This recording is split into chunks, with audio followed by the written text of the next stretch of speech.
Ni siquiera sabes usar un teléfono, mamá. Las palabras flotaban en el aire como veneno, cada sílaba cortando más profundo que cualquier herida física. Hoy, voy a contarles algo que nunca pensé que compartiría. Y si, por un segundo, sienten que esto les suena familiar, por favor, dejen un me gusta y suscríbanse. Me ayudará a seguir contando estas historias que necesitan ser escuchadas. Mi nombre es Elena Robles y tengo 76 años. No siempre fui invisible, ¿saben? Hubo un tiempo en que mi voz llenaba las habitaciones de nuestra acogedora casa en la colonia Condesa, en la Ciudad de México, cuando mis manos estaban constantemente ocupadas, sosteniendo bebés, preparando caldos de pollo caseros que hervían por horas, cerrando cremalleras de mochilas pequeñas con personajes de caricaturas, firmando boletas de calificaciones con orgullosos floreos, calmando pesadillas nocturnas con susurros suaves y leche tibia. Yo era madre. Yo era su madre. La luz de la mañana que se filtraba por la ventana de la cocina de Laura capturaba los motes de polvo bailando en el aire. Y yo estaba sentada en el pequeño desayunador, el mismo lugar que había ocupado todas las mañanas durante 2 años, desde que me mudé a lo que solía ser su cuarto de lavado. Mis dedos artríticos se aferraban a una taza desportillada que había visto mejores días. El vapor ascendiendo del café instantáneo que no sabía nada como la rica mezcla colombiana que solía preparar en mi propia cocina. Laura estaba de pie en la encimera de granito, de espaldas a mí, untando tostadas agresivamente mientras revisaba su teléfono. Su cabello castaño rojizo, el mismo tono que le había transmitido, estaba recogido en un moño desordenado que de alguna manera lucía sin esfuerzo elegante, como todo lo que parecía pulido y perfecto en su vida desde afuera. Llevaba un suéter de cachemira color crema, que probablemente costaba más que mi pensión mensual, combinado con jeans oscuros que le quedaban como si hubieran sido hechos a medida para su figura. «Mamá», dijo sin voltearse, con ese tono particular de paciencia tensa al que me había acostumbrado a escuchar. «Necesito hablar contigo sobre algo importante». Dejé mi taza con cuidado, la cerámica haciendo un suave tintineo contra la mesa de madera. «Claro, cariño, ¿qué te preocupa?» Finalmente se giró para mirarme, y vi algo en sus ojos verdes, mis ojos verdes, que me hizo tensar el estómago con un temor familiar. Era la misma mirada que tenía cuando era adolescente, cuando había roto algo valioso y estaba calculando cómo minimizar las consecuencias. «Es sobre tus finanzas», comenzó, deslizándose en la silla frente a mí, con la gracia practicada de alguien que había aprendido a controlar cada habitación a la que entraba. «David y yo hemos estado hablando, y creemos que es hora de que te ayudemos a consolidar todo. Ya no eres joven, y honestamente, mamá, se está volviendo realmente confuso para ti hacer un seguimiento de todas estas diferentes cuentas y facturas». Las palabras se sintieron como agua helada en mis venas, pero mantuve mi expresión neutral. «Me manejo muy bien, Laura. He estado administrando mi propio dinero desde antes de que nacieras».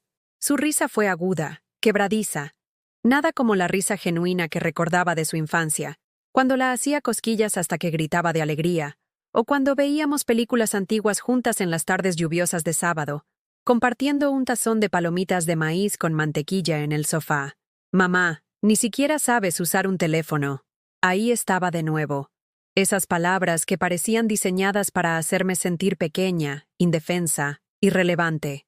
Miré mis manos, manos que habían cambiado miles de pañales, amasado incontables panes, la habían sostenido cuando lloraba por su primer corazón roto, aplaudido en cada obra de teatro escolar y ceremonia de graduación. Esas mismas manos de alguna manera se habían convertido en símbolos de incompetencia a sus ojos. Quise llorar, quise gritar. Quise recordarle todo lo que estas manos supuestamente inútiles habían hecho por ella, pero no lo hice. No entonces.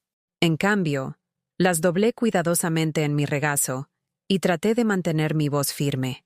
Puede que no use la tecnología como tú, pero eso no significa que sea incapaz de tomar mis propias decisiones. La expresión de Laura se suavizó ligeramente, pero se sintió calculada en lugar de genuina. «Sé que crees que te estás manejando bien, pero mamá, has cometido algunos errores últimamente. ¿Recuerdas cuando accidentalmente pagaste 2 veces la factura de la luz el mes pasado? ¿O cuando no pudiste entender cómo usar la lavadora nueva? Cada ejemplo que citaba se sentía como una pequeña daga, cuidadosamente elegida y dirigida con precisión. Sí, había cometido algunos errores. ¿Quién no? Pero ella los estaba catalogando como evidencia en un caso contra mi competencia, construyendo una narrativa que me pintaba como una anciana confundida que necesitaba ser administrada en lugar de respetada. Lo que Laura no sabía, lo que nunca se había molestado en preguntar, era la cuenta que había mantenido separada durante más de 20 años.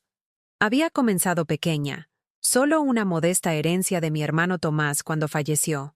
$5,000 que había invertido en silencio, cuidadosamente, sin fanfarria ni discusión.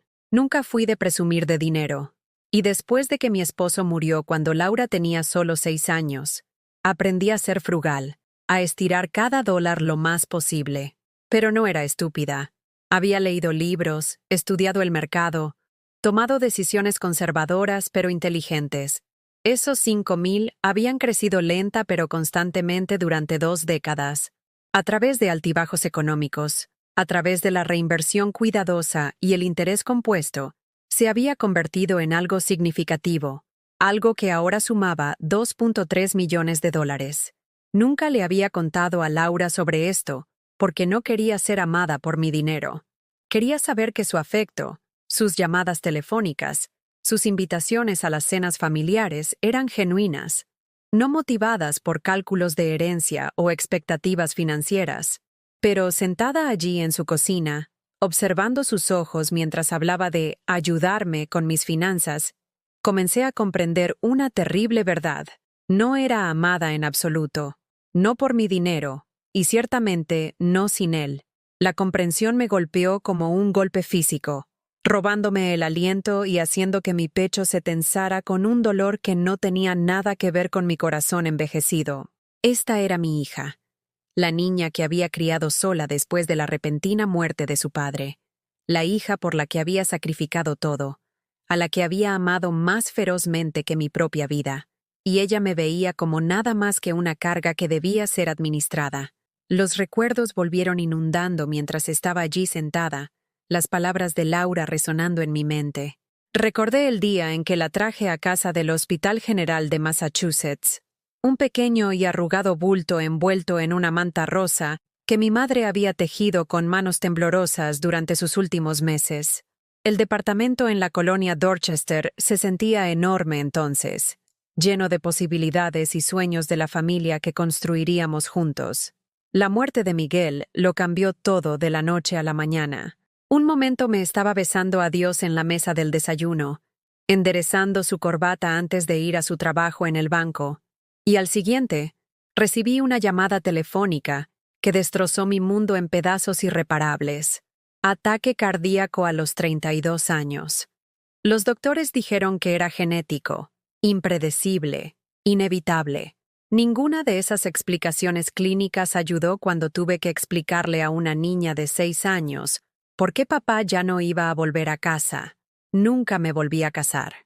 Hubo oportunidades, hombres amables que me invitaron a cenar, que ofrecieron compañía y la posibilidad de compartir la carga de la crianza en solitario. Pero Laura me necesitaba toda para ella, y no podía imaginar dividir mi atención entre sus necesidades y las expectativas de alguien más. Cada decisión que tomé fue filtrada a través de una pregunta: ¿qué es lo mejor para Laura? Los sacrificios comenzaron pequeños y crecieron con el tiempo, tan gradualmente que apenas noté cuánto de mí misma estaba dando. Tomé turnos extra en la tienda departamental donde trabajaba en atención al cliente, parada sobre mis pies durante 10 horas seguidas para pagar las clases de ballet de Laura. Cuando decidió que prefería el piano, vendí las joyas de mi madre para pagar un piano vertical usado y clases semanales con la señora Chen, que vivía a 3 paradas de metro de distancia.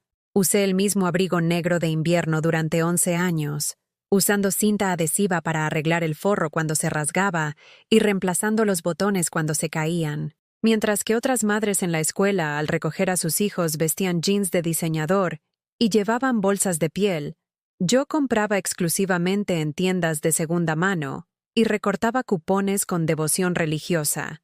Laura nunca lo supo. Me aseguré de que su ropa siempre fuera nueva, siempre de marca, siempre exactamente lo que los otros niños estaban usando. Los disfraces de Halloween eran obras de arte nacidas de la necesidad y el amor.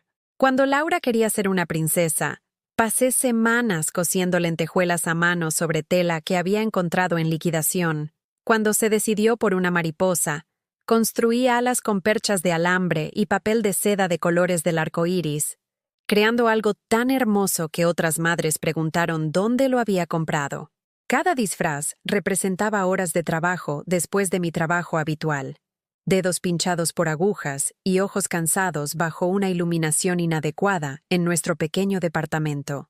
Empaqué almuerzos todos los días durante 12 años, incluso cuando el dinero era tan escaso que comía sándwiches de mantequilla de maní para cenar, para que ella pudiera tener pavo y queso. Fui voluntaria en cada evento escolar, acompañé en las excursiones, me uní a la Asociación de Padres de Familia, a pesar de sentirme fuera de lugar entre madres que tenían maridos, casas y seguridad financiera con la que solo podía soñar. La universidad casi me quiebra financieramente, pero encontré una manera.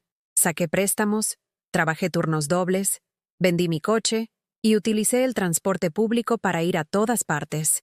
Cuando Laura llamaba a casa llorando por no tener suficiente dinero para libros de texto o viajes de primavera, enviaba lo que podía reunir, a veces pidiendo prestado de mis escasos ahorros para asegurarme de que nunca se sintiera menos que sus compañeros de clase. Y a través de todo eso, me decía a mí misma que valía la pena. Cada sacrificio, cada noche sin dormir trabajando horas extras, cada comida que me saltaba para estirar el presupuesto de comestibles, todo era una inversión en su futura felicidad y éxito. Era el tipo de madre que siempre contestaba el teléfono, incluso a las 3 a.m., cuando llamaba desde las fiestas universitarias, borracha y asustada, y necesitando a alguien que la ayudara a superar una crisis. Incluso cuando no llamaba durante semanas, demasiado ocupada con su nueva vida para ver a la mujer que lo había hecho todo posible. Pensé que ese tipo de amor importaría para siempre, pero sentada frente a ella en esa cocina reluciente, rodeada de los frutos del éxito que había ayudado a hacer posible, comencé a entender lo ingenua que había sido. Para siempre, parecía, tenía una fecha de vencimiento que llegaba cuando te volvías inconveniente. He estado pensando en esto durante un tiempo, continuó Laura, su voz adoptando el tono paciente que uno podría usar con un niño confundido. A David se le dan muy bien las inversiones y la planificación financiera. Podría ayudarte a optimizar todo. Tal vez obtener mejores rendimientos de tus ahorros. David, su esposo de 8 años, un abogado corporativo que medía todo en horas facturables y análisis de costo-beneficio, nunca le había agradado mucho, aunque lo ocultaba tras sonrisas educadas y abrazos festivos superficiales. Lo había escuchado una vez, al principio de su matrimonio, diciéndole a Laura que yo era demasiado dependiente y que ella necesitaba establecer mejores límites conmigo. ¿De qué tipo de ayuda estamos hablando?, pregunté con cautela, aunque una parte de mí ya sabía a dónde iba esta conversación. Bueno, para empezar, podríamos combinar tus cuentas con las nuestras. De esa manera, David podría administrar todo en un solo lugar, asegurarse de que obtengas las mejores tasas de interés, ese tipo de cosas. Y sería mucho más fácil para ti. No más preocupaciones por hacer un seguimiento de múltiples estados de cuenta o recordar diferentes contraseñas. La manipulación era tan suave, tan practicada, que casi admiré su arte. Estaba enmarcando el control financiero como un regalo, una carga que generosamente ofrecía levantar de mis cansados hombros. El subtexto era claro. Era demasiado vieja, demasiado confundida, demasiado incompetente para manejar mis propios asuntos. Laura, dije en voz baja, puedo tener 76 años, pero no estoy senil. He administrado mi dinero muy bien durante décadas. Su expresión cambió ligeramente, la máscara de preocupación paciente resbalando lo suficiente como para revelar algo más duro por debajo. Mamá, estás viviendo en nuestro cuarto de lavado convertido porque ya no puedes pagar tu propio lugar.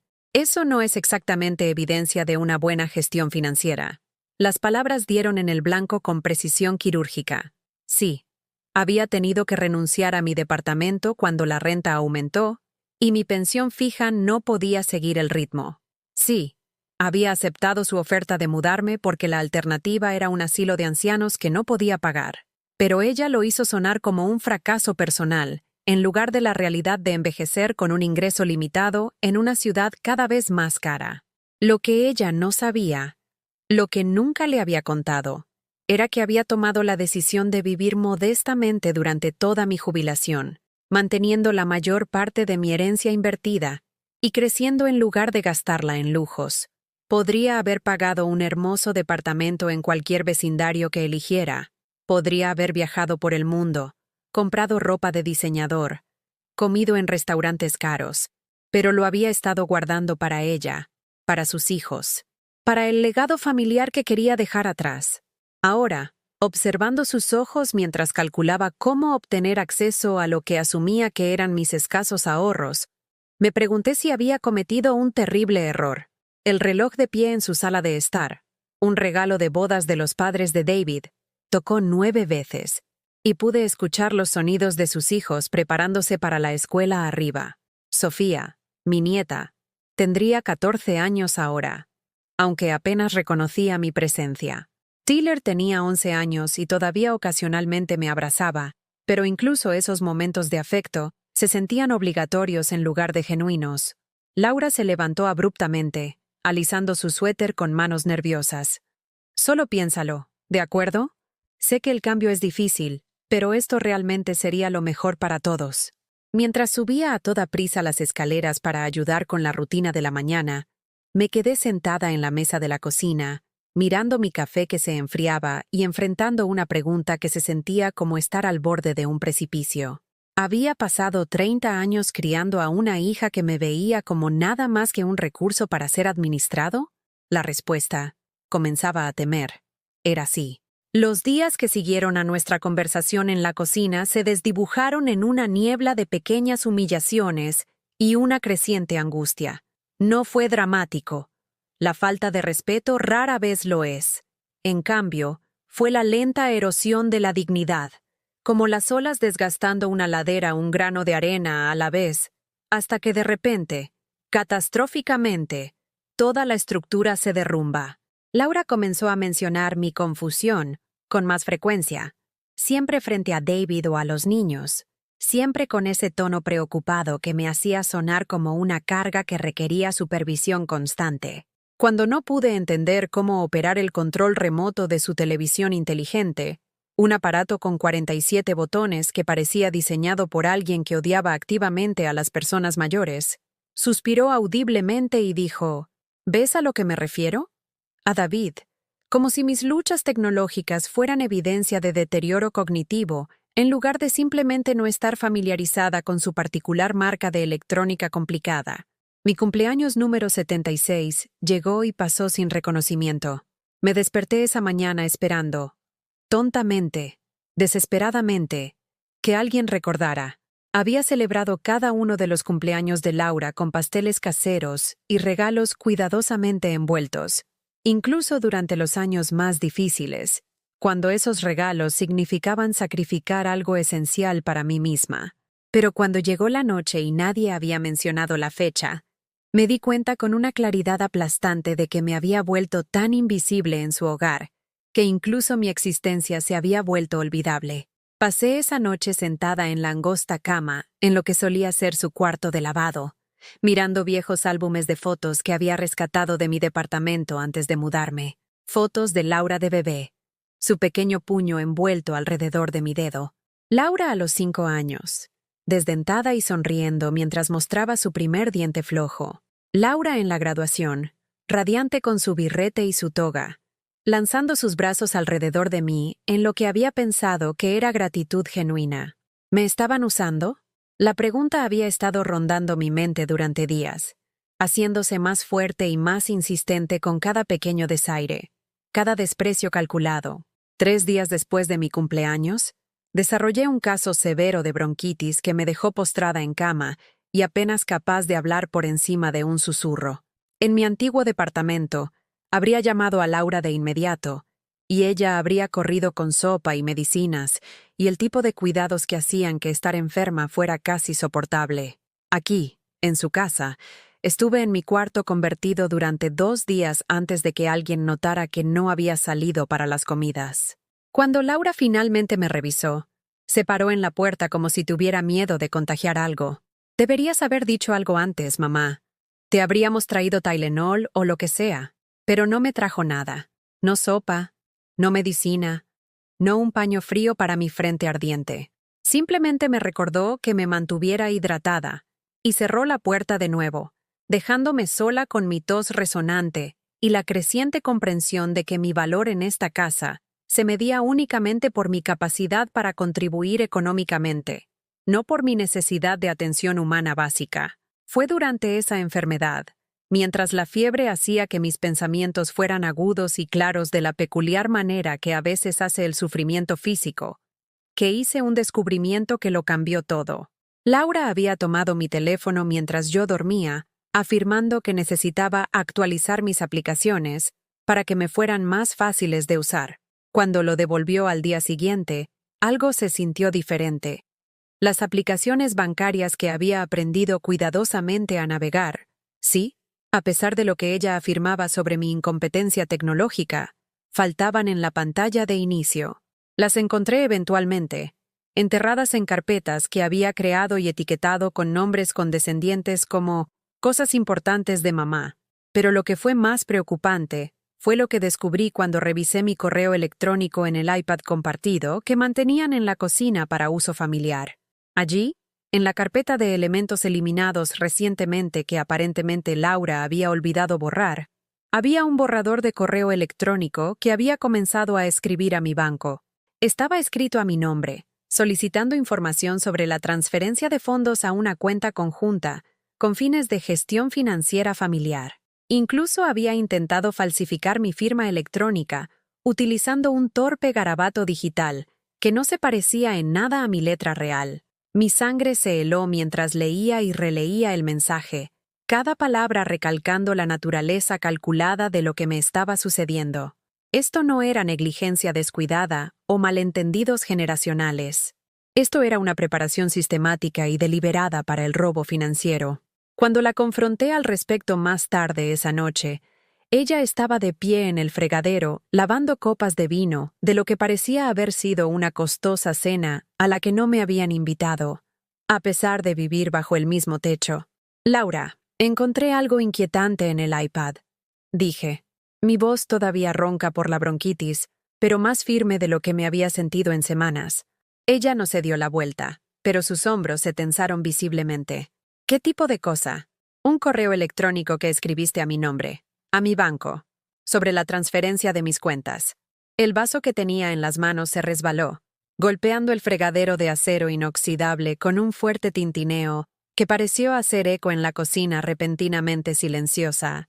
Cuando finalmente se giró para mirarme, su expresión pasó rápidamente por sorpresa, ira y cálculo antes de asentarse en una inocencia practicada. Oh, eso. Mamá, eso fue solo un borrador. Estaba tratando de ayudarte a entender tus opciones. Parecías tan confundida sobre tus cuentas el otro día, y pensé que tal vez si escribía algunas preguntas, te ayudaría a reflexionar sobre lo que necesitabas preguntarles. La mentira fue tan suave, tan inmediata, que casi admiré su construcción. Casi. Falsificaste mi firma, Laura.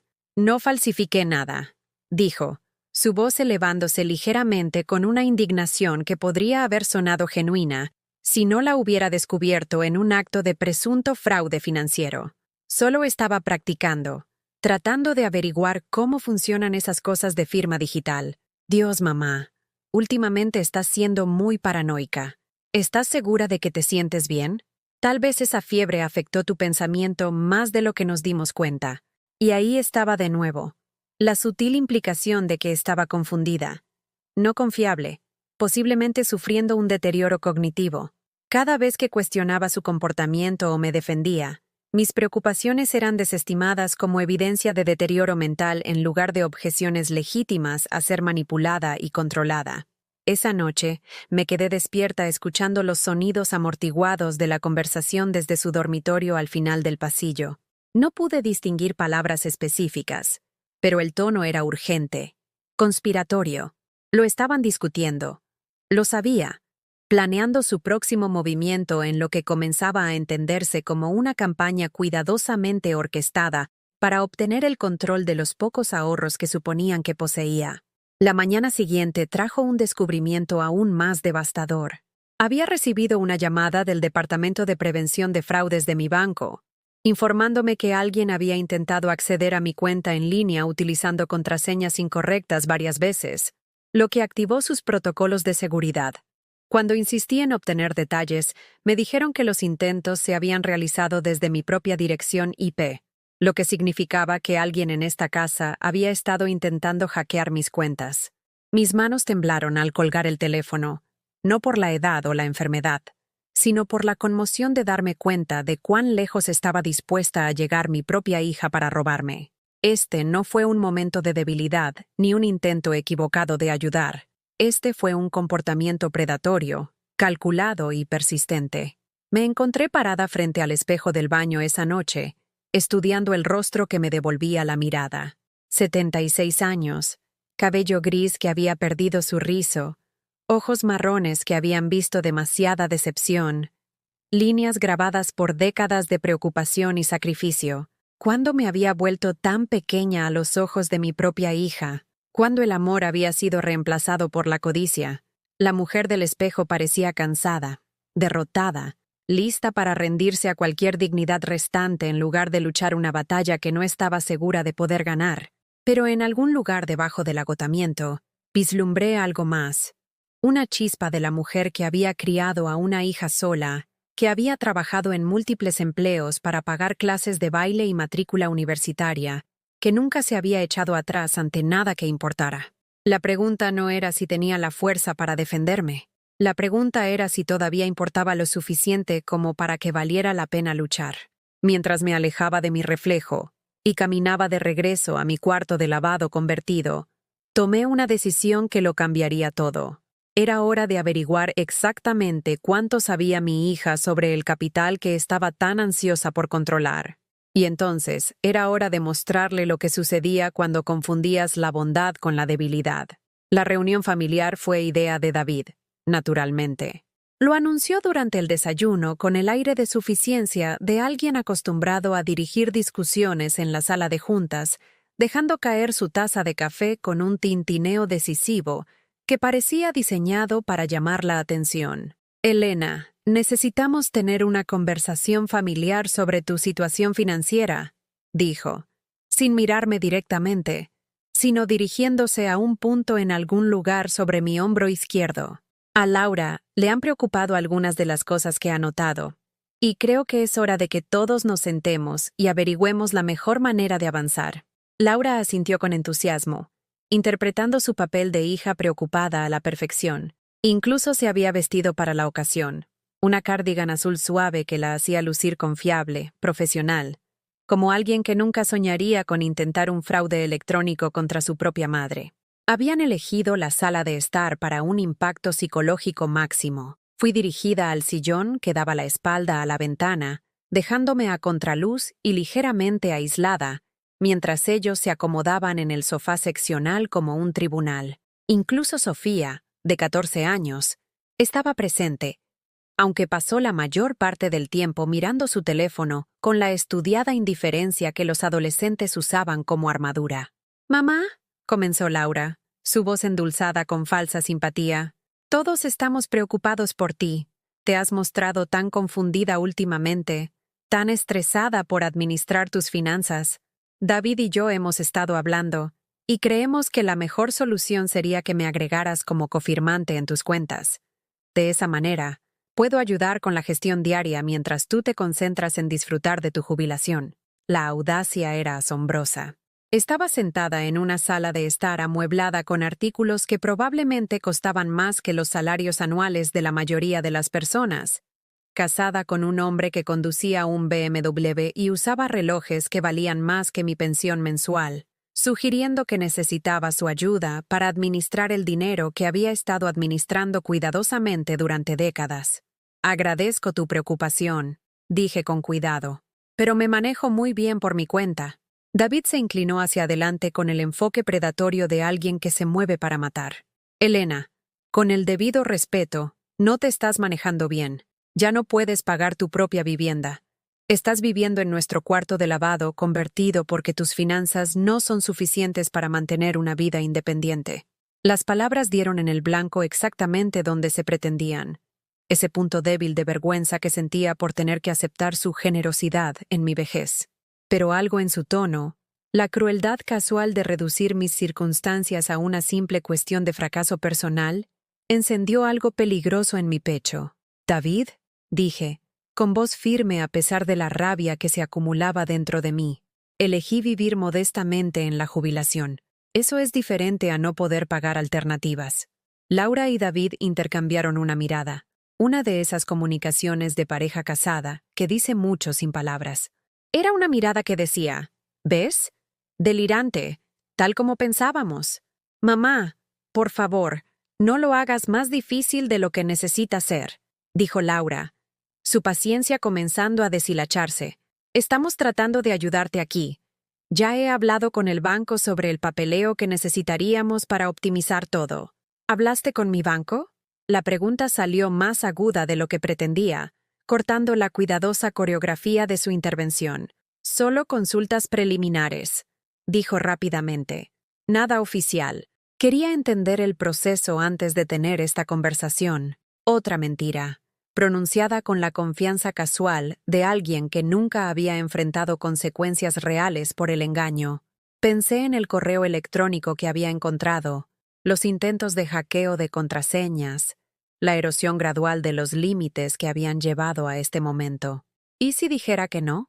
Pregunté. La pregunta flotaba en el aire como un desafío que ninguno de ellos había esperado. Sofía levantó la vista de su teléfono por primera vez, repentinamente interesada en una conversación que había tomado un giro inesperado. ¿Qué quieres decir?, preguntó Laura, aunque su tono sugería que sabía exactamente lo que quería decir. ¿Qué pasa si digo que no quiero tu ayuda con mis finanzas? ¿Qué pasa si quiero seguir administrando mis propios asuntos? La máscara de David se deslizó ligeramente, revelando algo frío y calculador debajo de su comportamiento profesional. Elena, no creo que entiendas la gravedad de tu situación. Eres completamente dependiente de nuestra caridad en este momento. Estamos proporcionando tu vivienda, tu comida, tus necesidades básicas. Parece razonable que quisiéramos cierta supervisión de los recursos que estás contribuyendo al hogar. Ahí estaba, la amenaza que había estado esperando, disfrazada de preocupación razonable, pero inequívocamente una amenaza. Danos el control de tu dinero, o pierde tu lugar en esta casa. Sentí que algo se rompía dentro de mi pecho, pero no fue la quebradiza ruptura de la derrota. Era el sonido de las cadenas rompiéndose, de los grilletes invisibles que me habían estado atando durante meses finalmente cayendo. Ya veo, dije en voz baja. Así que en realidad, esto no se trata de ayudarme, ¿verdad? La cara de Laura se puso pálida. Mamá, eso no es lo que él quería decir. Es exactamente lo que quería decir. La interrumpí, levantándome de la silla donde me habían situado como a una acusada en el banquillo. Has estado planeando esto durante meses, ¿verdad? El socavar gradualmente mi confianza, las constantes insinuaciones de que estoy confundida o soy incompetente, los intentos de acceder a mis cuentas sin permiso. Eso es ridículo, dijo David, pero su voz carecía de convicción. Caminé hacia la ventana y miré el vecindario donde vivían. Casas de millones de dólares con céspedes perfectamente cuidados, garajes para 3 coches, los marcadores visibles del éxito financiero que habían asumido que nunca podría entender o apreciar. ¿Quieres saber algo interesante sobre la gestión financiera?, dije, aún mirando por la ventana. No se trata solo de pagar facturas y cuadrar chequeras. Se trata de la planificación a largo plazo, el pensamiento estratégico, saber cuándo mantener tus cartas cerca de tu pecho. Me volví para mirarlos, y por primera vez en meses, Me sentí poderosa en mi propia piel. Por ejemplo, se trata de mantener algunos activos separados y privados, incluso de los miembros de la familia, para que puedas observar sus verdaderas motivaciones sin la complicación de los incentivos financieros. La cara de Laura había pasado de pálida a ceniza. Mamá, ¿de qué estás hablando? Estoy hablando de los 2.3 millones que no conoces. El silencio que siguió fue absoluto. Incluso Sofía había dejado de fingir que enviaba mensajes de texto, su fachada de adolescente agrietándose para revelar una genuina conmoción. David fue el primero en recuperarse, sus instintos de abogado entrando en acción. Eso es imposible. Hemos visto tus estados financieros. Has visto los estados que te permití ver. Corregí. La cuenta de pensión, la pequeña cuenta de cheques que uso para los gastos cotidianos. ¿Nunca pensaste en preguntar si podría haber otros activos que había elegido no discutir? Laura se levantó abruptamente, con las manos temblorosas. ¿Nos has estado mintiendo? La acusación era tan rica, tan perfectamente invertida, que casi me reí. Me he estado protegiendo de exactamente esta situación, y claramente, tenía razón al hacerlo. Si tienes esa cantidad de dinero, dijo David, con la voz tensa de rabia apenas controlada, entonces has estado viviendo aquí bajo falsas pretensiones. Te has estado aprovechando de nuestra generosidad cuando podrías permitirte tu propia vivienda. Te he estado pagando 600 pesos al mes por dormir en tu cuarto de lavado, le recordé.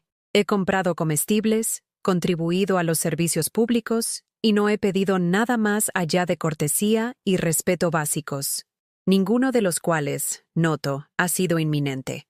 La habitación estalló en voces en competencia. Laura exigiendo explicaciones, David calculando implicaciones, Sofía haciendo preguntas que nadie respondía. Pero debajo del caos, escuché algo más. El sonido de su plan cuidadosamente construido desmoronándose en polvo. Me habían visto como un blanco fácil, una anciana con recursos limitados que podía ser manipulada y controlada a través de una combinación de chantaje emocional y dependencia financiera.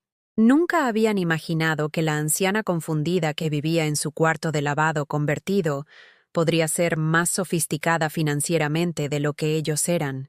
Mientras la discusión continuaba a mi alrededor, tomé otra decisión que se sintió como saltar por un acantilado en caída libre. Era hora de mostrarles lo que sucedía cuando intentabas robarle a alguien que no tenía nada más que perder y todo que ganar al defenderse. Esperé hasta que la casa estuvo vacía. Laura se había ido a su reunión semanal del club de lectura, aunque sospechaba que eran más vinos que literatura en estos días, y David se había llevado a los niños a sus respectivos entrenamientos de fútbol. El silencio que se apoderó de su casa de millones de dólares se sentía diferente ahora, ya no opresivo, sino de alguna manera lleno de posibilidades.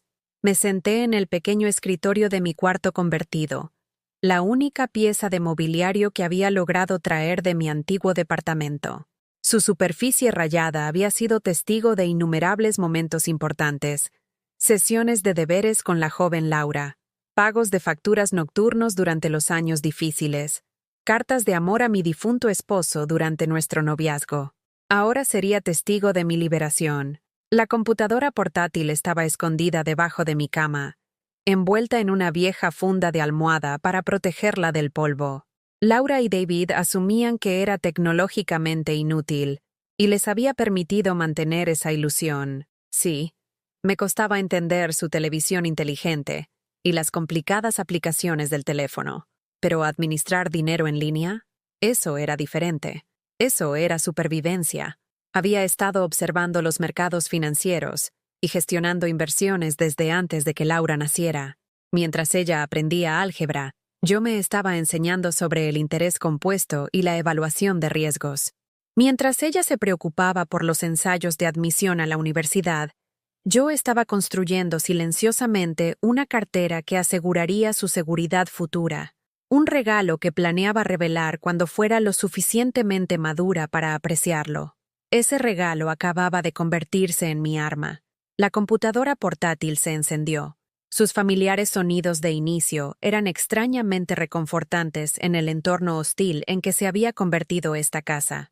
Accedí a mi cuenta segura, no a través de ninguna aplicación que Laura pudiera haber encontrado en mi teléfono, sino a través de la configuración encriptada del navegador que había configurado hace años, cuando la banca en línea aún era relativamente nueva, y la seguridad significaba todo. El saldo me miró fijamente. 2.347.839.42. 2 décadas de crecimiento cuidadoso, inversiones conservadoras, y el tipo de paciencia que provenía de comprender que la verdadera riqueza se construía lentamente, con cuidado, con la vista puesta en el futuro en lugar de la gratificación inmediata. Cada dividendo reinvertido, cada caída del mercado resistida con calma y decisión, cada oportunidad evaluada no con codicia, sino con sabiduría. Este dinero representaba más que seguridad financiera.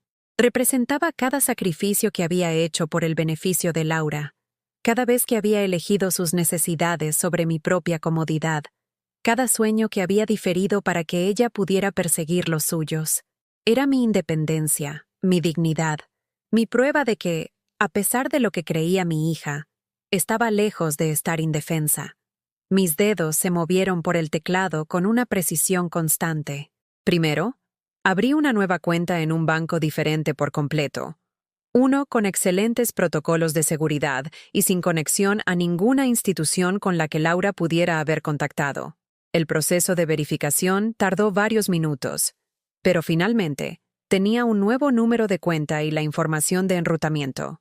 Luego llegó el momento que lo cambiaría todo. Inicié una transferencia completa. 2.347.839 42 de la cuenta de inversión que Laura y David estaban tan ansiosos por controlar a un fideicomiso irrevocable, siendo yo la única beneficiaria y administradora. Ellos no tendrían acceso, ni influencia, ni la capacidad de manipularme o coaccionarme nunca más. La transacción requirió múltiples confirmaciones, preguntas de seguridad y pasos de autenticación. Con cada clic, sentí que una parte de mi antigua vida se desvanecía. La versión de mí misma que había aceptado migajas de afecto a cambio de apoyo financiero, que había tolerado la falta de respeto en nombre de la armonía familiar, que había permitido que el miedo al abandono anulara la autopreservación básica. Un toque. Eso fue todo lo que se necesitó para mover más de $2 millones completamente fuera de su alcance. Cuando apareció la pantalla de confirmación, mostrando la transferencia exitosa, sentí algo que no había experimentado en meses. Poder puro, sin diluir. No la mezquina satisfacción de la venganza, sino la fuerza profunda que proviene de recuperar el control sobre tu propia vida. Cerré la computadora portátil y la deslicé de nuevo debajo de la cama. Luego saqué la maleta que había escondido en el armario. La misma bolsa de cuero desgastada que había usado para llevar a Laura a casa del hospital hace 30 años.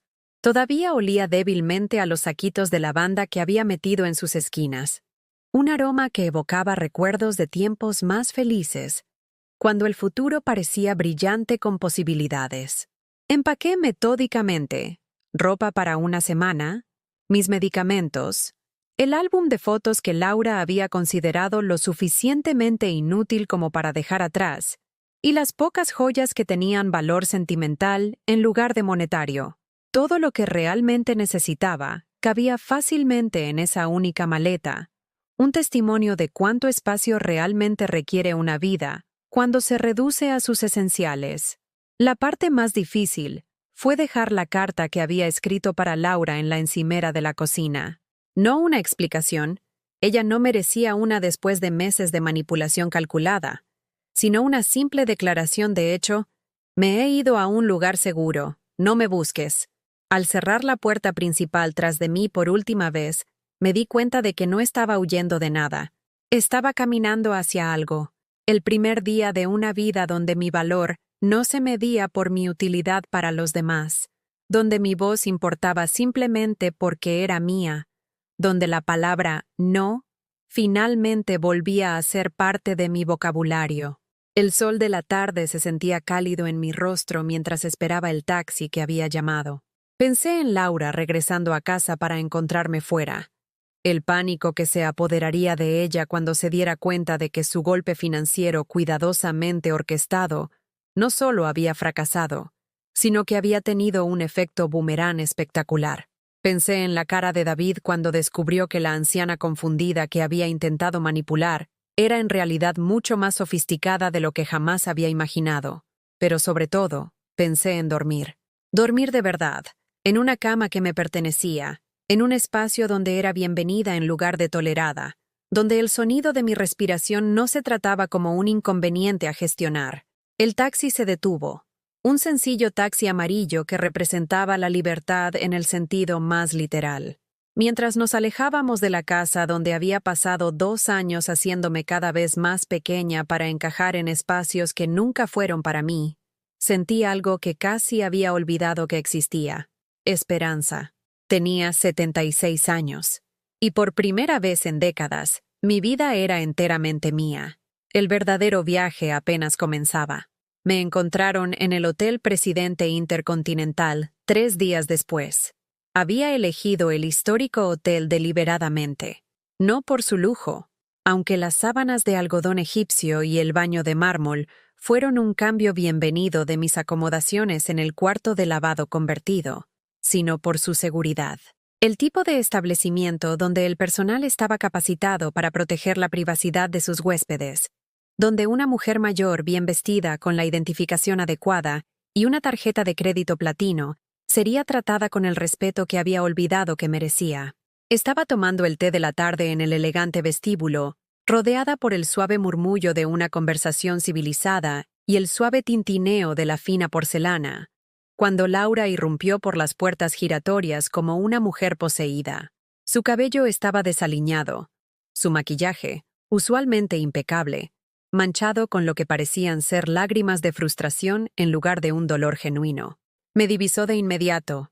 Quizás el conserje se había cansado de sus preguntas cada vez más frenéticas, y caminó por el piso de mármol con una expresión que cambiaba rápidamente de alivio a furia a algo que parecía casi desconcierto. «Aquí estás», dijo, lo suficientemente alto como para llamar la atención de otros huéspedes con miradas de desaprobación. ¿Tienes idea de lo preocupados que hemos estado? Pensamos que te había pasado algo terrible. Dejé mi taza de té con deliberada atención, tomé un pequeño bocado de bollo con crema cuajada, y miré a mi hija con la expresión tranquila de alguien que finalmente había encontrado terreno firme después de meses de caminar sobre arenas movedizas. «Hola, Laura. Te ves alterada». ¿Alterada? Su voz subió otra octava, atrayendo más atención de las mesas cercanas. «Mamá, desapareciste sin decir una palabra. Dejaste una nota críptica y desapareciste. Llamamos a la policía. Llamamos a los hospitales. David ha estado conduciendo por la Ciudad de México durante 2 días buscándote». La mención de los informes policiales era interesante. Un detalle calculado diseñado para hacerme sentir culpable por causar tanto drama. Pero lo había esperado.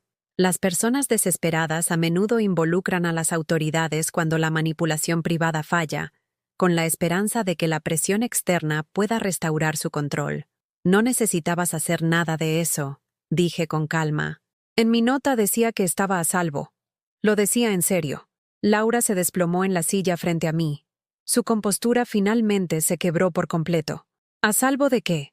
Somos tu familia, mamá. Te amamos. Estábamos tratando de ayudarte. La palabra amor flotaba en el aire entre nosotros como un desafío. Estudié el rostro de mi hija. Realmente la miré por primera vez en meses, más allá de la ropa de diseñador y el maquillaje profesional, a la persona que estaba debajo. Lo que vi allí no era amor maternal ni una preocupación genuina por mi bienestar. Lo que vi fue pánico. El miedo desesperado de alguien cuyo plan cuidadosamente construido no solo había fracasado, sino que había revelado sus verdaderas motivaciones a todos los involucrados. «¿Dónde está el dinero, mamá?» Ahí estaba. No más pretextos, no más elaborada preocupación por mi estado mental o confusión financiera. Solo la cruda y honesta pregunta que había estado impulsando todo lo demás. «¿Qué dinero, cariño?», pregunté, aunque ambas sabíamos exactamente a qué se refería. «No juegues conmigo», siseó, inclinándose hacia adelante con una intensidad que transformó su rostro en algo casi irreconocible. La cuenta, la que nunca nos contaste, se ha ido, completamente vacía. ¿Qué hiciste con él? Tomé otro sorbo de té, saboreando tanto el Earl Grey como el momento. Lo moví a un lugar seguro. ¿A salvo de qué? A salvo de las personas que robarían a su propia madre. La acusación dio en el blanco con una precisión devastadora. La cara de Laura pasó por varias emociones: indignación, negación, cálculo, antes de asentarse en algo que parecía casi dolor genuino. No te estábamos robando, dijo, pero su voz carecía de convicción. Estábamos tratando de protegerte, de ayudarte a administrar. ¿Intentando hackear mis cuentas? La interrumpí. ¿Falsificando correos electrónicos a mi nombre a mi banco? ¿Socavando sistemáticamente mi confianza? ¿Y para que fuera más propensa a ceder el control de mis finanzas? Cada palabra se pronunció con precisión quirúrgica, basada en evidencia que había documentado cuidadosamente durante los últimos meses. La cara de Laura se puso pálida al darse cuenta de cuánto sabía realmente sobre sus actividades. Eso no es... Nosotros no estábamos... Luchaba por encontrar palabras que de alguna manera pudieran replantear el intento de abuso financiero de ancianos como asistencia familiar. David te puso a hacer esto, ¿verdad? Continué, manteniendo la voz firme a pesar del dolor que venía con el reconocimiento final de la verdad. Las sugerencias de consolidación de deudas, la preocupación por mi confusión, el aislamiento gradual de cualquier cosa que pudiera darme independencia o apoyo fuera de tu hogar. Esto ha sido planeado durante meses. El silencio de Laura fue más condenatorio que cualquier negación. ¿Cuánto debes? Pregunté en voz baja. ¿Qué? La deuda que te hizo estar tan desesperada por obtener el dinero que creías que no tenía. ¿Tarjetas de crédito? ¿Malos negocios en inversiones? ¿Problemas legales? ¿Qué te llevó a esto? La pregunta pareció romper algo dentro de ella. La fachada cuidadosamente mantenida de hija preocupada se derrumbó por completo, revelando a una mujer ahogándose en una presión financiera que nunca había sospechado. La casa, susurró, mirando hacia sus manos. Tenemos 3 meses de retraso con la hipoteca. La firma de David perdió a 2 clientes importantes el año pasado y sus ingresos cayeron un 60%. La colegiatura de los niños en la escuela privada, los pagos del coche, las tarjetas de crédito que usamos para mantener nuestro estilo de vida mientras su negocio se recuperaba, debemos casi 400,000 pesos. La confesión flotaba entre nosotros como un peso físico. 400,000 pesos. Más de lo que la mayoría de la gente ganaba en una década, reducido a un problema que supuestamente podía resolverse robando a un familiar anciano. Así que decidiste que ese fuera mi problema, dije. Pensamos que tal vez tenías 50,000 pesos ahorrados, dijo Laura, con voz apenas audible. Suficiente para ayudarnos a ponernos al día, para comprar algo de tiempo mientras David reconstruía su base de clientes. Nunca imaginamos. ¿Cómo pudiste siquiera acumular tanto dinero? La pregunta reveló la profundidad de su concepción errónea sobre mis capacidades e inteligencia. Me había visto como una anciana confundida con modestos ahorros, sin sospechar nunca que la madre que la había criado con tanta disciplina financiera podría haber aplicado esas mismas habilidades para construir una riqueza sustancial durante décadas. De la misma manera que cualquiera acumula riqueza, Laura, gastando menos de lo que ganaba, invirtiendo sabiamente y entendiendo la diferencia entre deseos y necesidades. Habilidades que aparentemente no logré enseñarte. Se estremeció ante la crítica, pero no sentí ninguna satisfacción al expresarla. Esto no era victoria, era tragedia. La hija por la que había amado y me había sacrificado se había convertido en alguien capaz de abuso financiero calculado, dispuesta a robar a la mujer que le había dado todo. ¿Qué pasa ahora?, preguntó, y por primera vez en nuestra conversación, sonaba como la niña que solía meterse en mi cama durante las tormentas. Terminé mi té y le hice una señal al mesero para que trajera la cuenta. A nuestro alrededor, el elegante vestíbulo del hotel continuaba su ritmo vespertino, otras familias disfrutando de reuniones pacíficas que no estaban ensombrecidas por la traición y el fraude financiero. Ahora, dije, poniéndome de pie con más dignidad de la que había sentido en meses. Te vas a casa y descubres cómo resolver tus problemas sin robar a las personas que te aman. Y yo voy a vivir mi vida sin preocuparme por si mi propia hija me ve como una persona o una cuenta bancaria. Mamá, por favor, no, dije con firmeza, sintiendo que la palabra era una liberación en mi lengua. He terminado de ser manipulada, controlada y aprovechada. He terminado de hacerme más pequeña para que otras personas se sientan más grandes. He terminado de aceptar migajas de afecto a cambio de apoyo financiero.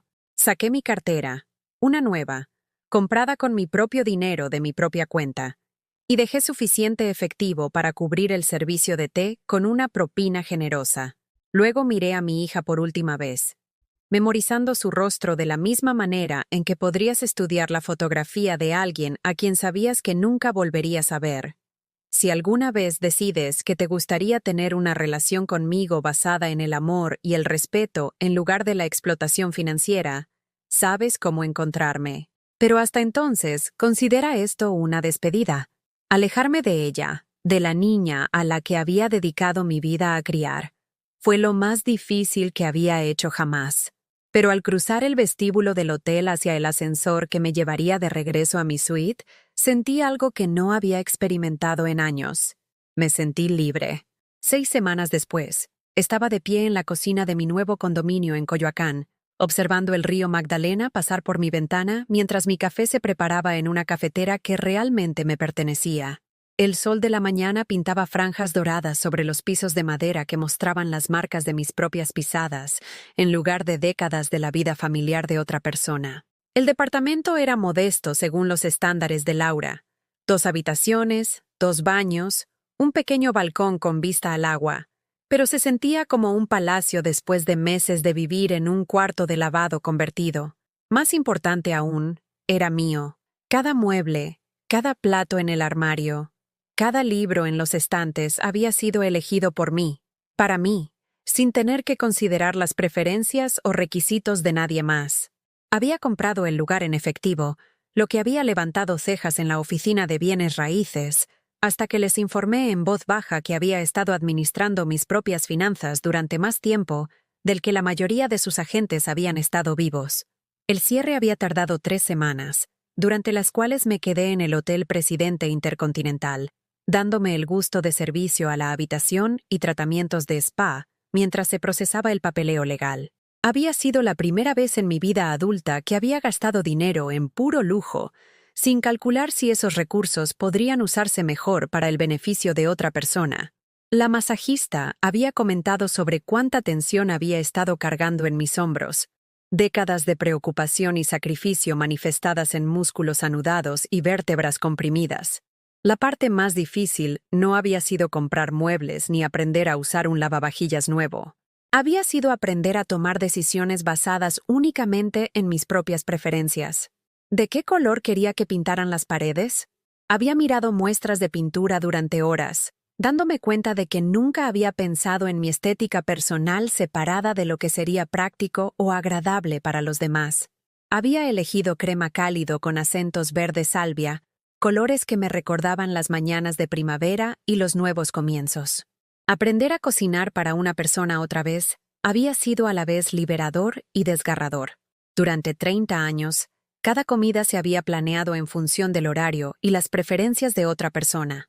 Ahora podía desayunar a las 10 de la mañana si quería, comer sopa y ensalada para cenar sin que nadie se quejara de la falta de carne, comprar queso caro sin calcular si ese dinero podría ser mejor gastado en las necesidades de otra persona. El silencio había sido el ajuste más dramático. No la soledad, aunque hubo momentos de eso, sino la profunda quietud de un espacio donde no tenía que monitorear mi volumen, mi sincronización, mi impacto en las rutinas de otras personas. Podía reírme de los programas de televisión sin preocuparme por molestar a nadie. Podía tomar largas llamadas telefónicas sin sentirme culpable por monopolizar las áreas comunes. Podía llorar sin tener que explicar o justificar mis emociones a personas que las veían como un inconveniente en lugar de una experiencia humana válida. Las llamadas telefónicas de Laura habían cesado después de la segunda semana. Inicialmente las dejé en el buzón de voz, luego bloqueé el número por completo cuando los mensajes pasaron de las disculpas a las acusaciones y a las amenazas de acciones legales. David aparentemente había investigado las legalidades del abuso financiero de ancianos y descubrió que mover tu propio dinero para protegerlo del robo en realidad no era un delito, independientemente de los sentimientos heridos o las inconveniencias financieras. Pero hubo una llamada a la que respondí, de Tyler, mi nieto de 11 años, que de alguna manera había conseguido mi nuevo número. ¿Abuela Elena? Su voz era pequeña, confundida. Mamá dijo que te mudaste porque ya no nos quieres. La conversación que siguió fue una de las más difíciles de mi vida.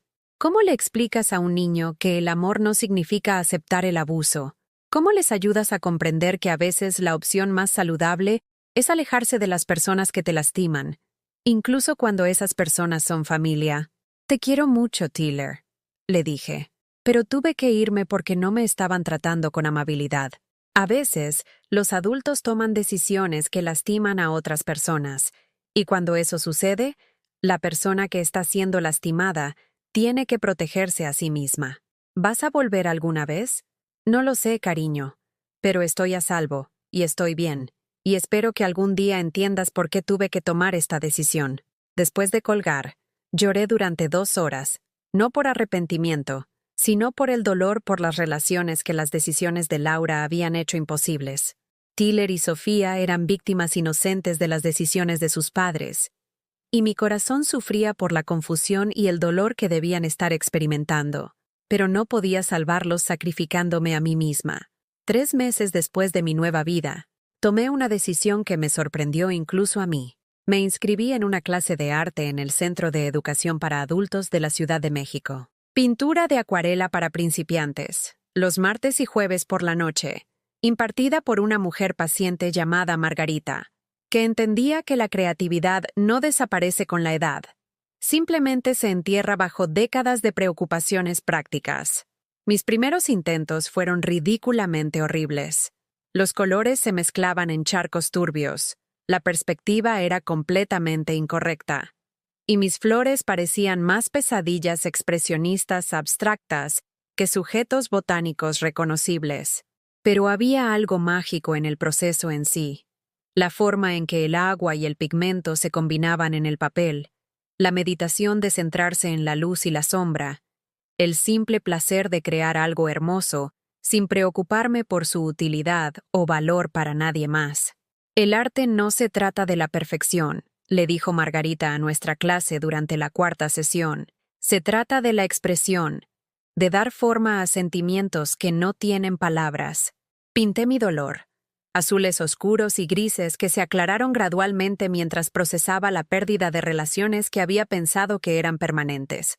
Pinté mi ira, rojos y naranjas audaces que estallaron en el papel como volcanes emocionales. Pinté mi esperanza, amarillos y verdes suaves que sugerían mañanas de primavera y nuevas posibilidades. Los otros estudiantes eran en su mayoría mujeres de mi edad, aunque había un hombre más joven llamado Santiago, que se había jubilado recientemente de la docencia, y una estudiante universitaria llamada Sara, que asistía entre sus clases regulares. Nos convertimos en una comunidad improbable, unidos por la vulnerabilidad de intentar algo nuevo en una etapa de la vida en la que la mayoría de la gente asume que el aprendizaje ha terminado. «Elena», dijo Margarita una noche mientras limpiaba mis pinceles, ¿alguna vez has considerado que podrías tener un talento real para esto? Miré mi última pieza, un intento de paisaje que en realidad se parecía a la vista desde la ventana de mi departamento, y sentí una oleada de orgullo que no había experimentado en años. No el orgullo de servir a los demás o sacrificarse por la familia, sino el orgullo por algo que había creado puramente por el placer de crear. Nunca pensé en el talento, admití. Simplemente me gusta cómo se siente. Eso es exactamente lo que es el talento, respondió con una sonrisa. La capacidad de encontrar alegría en el proceso, independientemente del resultado. Por primera vez en mi vida adulta, estaba aprendiendo algo que no tenía aplicación práctica, ningún beneficio para nadie más que para mí. Era pura indulgencia, y se sentía revolucionario. A medida que el otoño se convirtió en invierno, Establecí rutinas que eran enteramente mías. Café matutino junto a la ventana, leyendo el periódico sin tener que compartir secciones ni apresurarme con los artículos. Paseos vespertinos por el Paseo de la Reforma, deteniéndome siempre que algo llamaba mi atención, sin preocuparme por seguir el ritmo del horario de nadie más. Noches dedicadas a pintar, leer o simplemente sentarme en un silencio confortable mientras la música de jazz sonaba suavemente de fondo. Me compraba flores todos los viernes, no para ninguna ocasión especial, simplemente porque me gustaba cómo se veían en el jarrón de cristal que había encontrado en una tienda de antigüedades en el centro histórico. Cocinaba comidas elaboradas para una persona, utilizando recetas que siempre había querido probar, pero que nunca había intentado porque parecían demasiado complicadas o costosas para las cenas familiares. Estaba aprendiendo a ser mi propia mejor compañera, a encontrar satisfacción en una soledad que no era soledad sino elección. La mujer que me miraba desde los espejos había cambiado sutil pero significativamente. Las líneas de tensión alrededor de mis ojos se habían suavizado. Mi postura era más erguida, mi voz más fuerte. Había empezado a comprar ropa que realmente me gustaba en lugar de artículos elegidos por practicidad o aprobación de los demás. Lo más importante, había recordado cómo decir no y cómo decir sí a las cosas que me traían alegría en lugar de solo deber. Tenía 76 años, y finalmente estaba aprendiendo quién era Elena Robles cuando no estaba definida por su utilidad para otras personas. Era alguien que valía la pena conocer. Un año después, estaba de pie en los juzgados del Tribunal Superior de la Ciudad de México, vestida con un vestido azul marino que había elegido específicamente porque me hacía sentir poderosa, segura de mí misma y enteramente yo. Los pasillos de mármol resonaban con los pasos de las personas que buscaban justicia en sus diversas formas, y yo estaba finalmente entre ellas, no como una víctima, sino como alguien que había elegido luchar. Laura había presentado una petición alegando que yo era mentalmente incompetente, argumentando que mi decisión de trasladar mis activos y cortar el contacto con la familia demostraba un deterioro cognitivo que requería la intervención judicial. Su abogado, un abogado caro que David de alguna manera había encontrado el dinero para contratar, había pintado un cuadro de una anciana confundida que tomaba decisiones irracionales basadas en delirios paranoicos sobre familiares que solo querían ayudar, pero me había estado preparando para este momento todo el año. Mi abogada, Patricia Chen, era especialista en derecho para la tercera edad y había tomado mi caso con la feroz determinación de alguien que había visto a demasiadas familias destruirse entre sí por el dinero. Me había ayudado a documentarlo todo: los intentos de hackeo de contraseñas, los correos electrónicos falsificados, el aislamiento sistemático y la manipulación emocional que había soportado mientras vivía en su casa. Su señoría, dijo Patricia, dirigiéndose a la jueza Rivera con la calma confianza de alguien que presenta un caso irrebatible. Lo que tenemos aquí no es un caso de capacidad disminuida, sino más bien un claro ejemplo de intento de abuso financiero de ancianos. La señora Robles no trasladó sus activos debido a la confusión. Los trasladó para protegerse de los miembros de la familia que estaban intentando sistemáticamente obtener un control no autorizado de sus finanzas.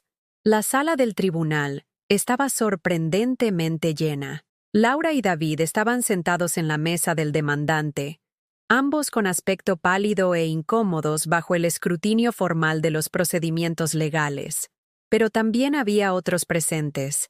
Margarita de mi clase de arte, que se había ofrecido como voluntaria para testificar sobre mi claridad mental y mis capacidades de toma de decisiones. Patricia también había llamado a la doctora Jennifer Martínez, la psicóloga que me había evaluado a petición mía, lista para testificar que mi función cognitiva no solo era normal, sino bastante aguda para alguien de mi edad. Lo más sorprendente fue la presencia de varias otras personas mayores y sus defensores, personas que habían oído hablar de mi caso a través de organizaciones de derechos de los ancianos y que habían venido a mostrar su apoyo a alguien dispuesto a defenderse del abuso financiero. El abogado de Laura presentó su caso primero, pintándome como una mujer cuyo juicio se había visto comprometido por la edad y el aislamiento. Habló de mi repentina decisión de cortar el contacto con la familia, mi irracional negativa a aceptar ayuda con la gestión financiera, mis acusaciones paranoicas contra personas que solo me habían mostrado amor y preocupación. Fue una actuación magistral, y si no hubiera vivido la realidad que estaba tergiversando, podría haberme convencido a mí misma. Luego fue nuestro turno. Patricia desmanteló sistemáticamente cada aspecto de su argumento. Presentó evidencia por correo electrónico de los intentos de Laura de acceder a mis cuentas, registros bancarios que mostraban las intrusiones de contraseñas intentadas, documentación de la comunicación falsificada a mi institución financiera, una línea de tiempo que mostraba cómo la presión financiera de la familia había coincidido con el aumento de los esfuerzos para obtener el control de mis activos. «Señora Robles», dijo Patricia, dirigiéndose a mí directamente mientras estaba sentada en el estrado, ¿puede decirle al tribunal por qué decidió trasladar sus activos a un fideicomiso protegido? Porque descubrí que las personas en las que confiaba estaban intentando robarme, dije claramente, con mi voz resonando fácilmente en la sala del tribunal. Trasladé mi dinero para protegerlo del fraude, exactamente como lo haría cualquier persona razonable en circunstancias similares. ¿Y su decisión de limitar el contacto con su hija y su familia? Eso fue para protegerme del abuso emocional y financiero continuo. Intenté durante meses abordar estos problemas en privado, pero cuando los confronté sobre sus intentos de acceder a mis cuentas ilegalmente, intensificaron sus esfuerzos en lugar de detenerlos. El abogado de Laura intentó interrogarme, tratando de pintar mis respuestas como evidencia de pensamiento paranoico o confusión relacionada con la edad. Pero cada pregunta respondí con calma y especificidad, proporcionando explicaciones detalladas que demostraron no solo claridad mental, sino un pensamiento estratégico que contradecía cualquier reclamo de incompetencia. Cuando la doctora Martínez subió al estrado para presentar los resultados de su evaluación, el caso efectivamente terminó. Su evaluación no encontró evidencia de deterioro cognitivo, demencia ni ninguna otra condición que pudiera afectar mis capacidades de toma de decisiones. Testificó que mi decisión de proteger mis activos demostraba un juicio excelente dadas las circunstancias que había descrito. De hecho, dijo la doctora Martínez, mirando directamente a la jueza, la señora Robles demuestra el tipo de pensamiento claro y acción decisiva que desearía que más de mis clientes de edad avanzada poseyeran cuando se enfrentan a la explotación financiera. El veredicto de la jueza Rivera fue rápido e inequívoco. El tribunal no encuentra evidencia de incompetencia mental.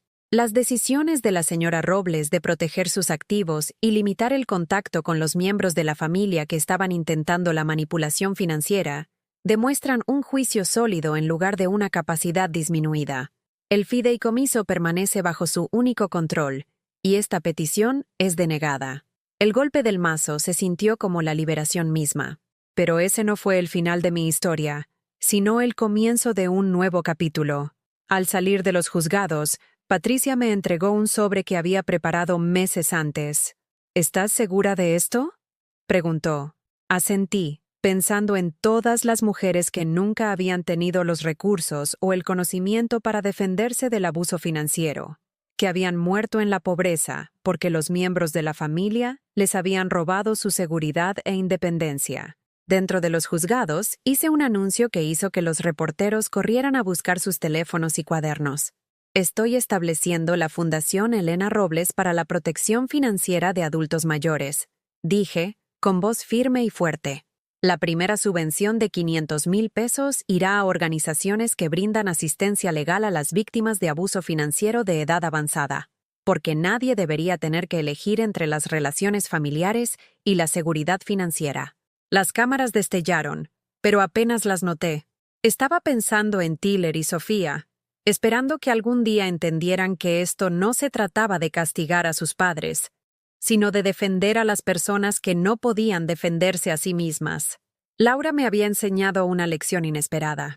A veces, el mayor regalo que puedes darle a alguien es negarte a fomentar sus peores impulsos. Al defenderme, al protegerme, Había trazado una línea que decía que el abuso financiero era inaceptable, incluso cuando era perpetrado por miembros de la familia. 6 meses después, estaba sentada en mi balcón con vista al río Magdalena, una taza de té humeando junto a mi caballete mientras trabajaba en una pintura del atardecer. Los colores eran audaces y cálidos, llenos de luz y posibilidades. Mi teléfono sonó, no el número que Laura conocía, sino mi nueva línea privada. Miré el identificador de llamadas y sonreí. Hola, señora Robles. Soy la detective Sara Murillo del Departamento de Policía de la Ciudad de México. Tenemos un caso que involucra un posible abuso financiero de ancianos, y la víctima solicitó específicamente hablar con usted. Dice que se enteró de su fundación y quiere saber si realmente es posible defenderse. Dejé mi pincel y tomé el teléfono, con el corazón lleno de un propósito que nunca había imaginado a estas alturas de mi vida. Dile que sí, dije con firmeza. No solo es posible, es necesario, y no tiene que hacerlo sola. Mientras hacía planes para reunirme con otra mujer que había descubierto que el amor familiar podía enmascarar la depredación financiera, reflexioné sobre el viaje que me había traído hasta aquí. El dolor de la traición de Laura nunca se curaría por completo. Perder a un hijo que has criado y amado es un dolor que cambia de forma, pero nunca desaparece. Pero esa pérdida me había enseñado algo invaluable. Mi valor no estaba determinado por el trato que los demás me daban. Tenía valor independientemente de mi utilidad para los miembros de la familia, parejas o cualquier otra persona que quisiera usar mis recursos o explotar mi amor. Yo era Elena Robles, y había aprendido a usar algo más que la tecnología con una efectividad devastadora. Había aprendido a usar mi voz, mi fuerza y mis recursos para proteger no solo a mí misma, sino también a otras personas que merecían algo mejor de lo que estaban recibiendo. A los 77 años, finalmente estaba viviendo la vida que me había ganado a través de décadas de sacrificio y lucha. Y esta vez, nadie podía quitármela. ¿Alguna vez has experimentado algo como esto? ¿O conoces a alguien que lo haya hecho, donde el amor familiar se complicó por el dinero y el control? Comparte tus pensamientos en los comentarios a continuación. Si esta historia te conmovió, por favor dale un me gusta y suscríbete. Estas historias necesitan ser escuchadas por personas que podrían estar pasando por algo similar, personas que necesitan saber que nunca es demasiado tarde para reclamar tu dignidad y tu valía. Tu apoyo ayuda a que estos mensajes lleguen a alguien que los necesita desesperadamente.